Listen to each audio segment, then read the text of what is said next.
مؤمن عمل خطه النهارده محترمه جدا، هو جهازه على فكره.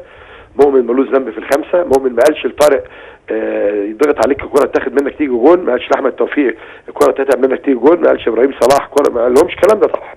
واخد بالك؟ الولاد دول كانوا للاسف الشديد في حاجه مش مظبوطه. طبعا هم اللي بيقعدوا يتفرجوا على الماتش هم تاني هيرجعوه هيعرفوا ان هم كانوا في اسوأ حالاتهم لاسباب انا ما اعرفهاش، لكن ممكن مؤمن بقى هو معاهم يعرفها. واخد بالك؟ لكن اللي انا عملته النهارده ان انا لما شفت الشوط الاولاني انا كلمت هاني زاده واحمد جلال وقلت لهم ايوه بتدخل، انزلوا للمؤمن قولوا له الاتي، يقول لي الولاد قولوا له كده، الولاد اللي مش قادر يقدر قيمه الفانيلا اللي لابسها بتاع الزمالك يقول انا مش قادر العب، انا مش قادر العب. ده نادي الزمالك.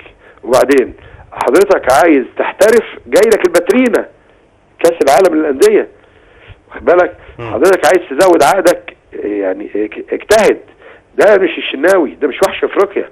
بالتاكيد كان في حاجه غلط، لكن ده درس، وممكن يكون من ضمن الاسباب الاربعه الاولانيين، من ضمن الاسباب انه ما بداش بايمن علشان الانذار اللي عنده، واخد بالك؟ من ضمن الاسباب الحكم السيء جدا اللي كتف فريق الزمالك. في كوره بتاع السن دي بلانتي ما فيهاش هزار وطرد. بالظبط كده. لا هي طرد مش بنالتي، ده مرتشي. لانها بره حضرتك هتجتمع باللعيبه بعد الرجوع ولا لا خالص؟